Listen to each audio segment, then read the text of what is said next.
నేను పవన్ కళ్యాణ్ తాలూకా నువ్వెవడెవ్వే నేను తలుచుకుంటే నిన్ను లేపేస్తా అంటూ ఓ వైద్యుడికి పీకే అభిమాని క్లాస్ పీకిన ఘటన చోటు చేసుకుంది. ఆ వైద్యుడు కన్నీటితో తన ఆవేదనను మీడియాతో పంచుకున్నాడు.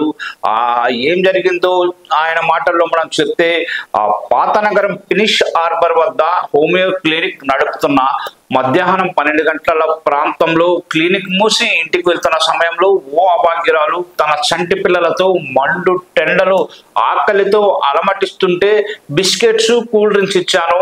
ఆనందంగా స్వీకరించిన పిల్లలు సమీపంలోనే మరిడిమాంబ ఆలయం షెల్టర్ వద్దకు తింటూ వెళ్లడంతో ఓ ద్విచక్ర వాహనదారుడు స్పీడ్ గా వచ్చి సడన్ గా బ్రేక్ వేశాడు. ఎందుకంత స్పీడు? ఇది వీధి కదా, కొంచెం నెమ్మదిగా వెళ్ళొచ్చు కదా అని ప్రశ్నించాను.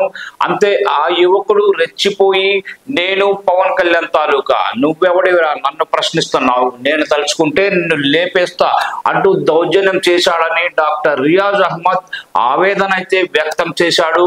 ఈ ప్రాంతంలో ఓవైపు మరిడిమాంబ ఆలయం, కొంత దూరంలో యాసిన్ బాబా దర్గా ఉన్నాయి.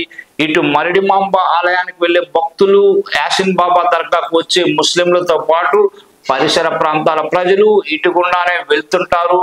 ద్విచక్ర వాహనదారులు స్పీడ్ గా వెళ్తున్న నేపథ్యంలో స్పీడ్ బ్రేకర్లు వేయాలని జీవీఎంసీ జోనల్ కమిషనర్ కు పలుమార్లు ఫిర్యాదు చేసినా పట్టించుకోలేదని డాక్టర్ రియాజ్ అహ్మద్ అయితే పేర్కొన్నారు.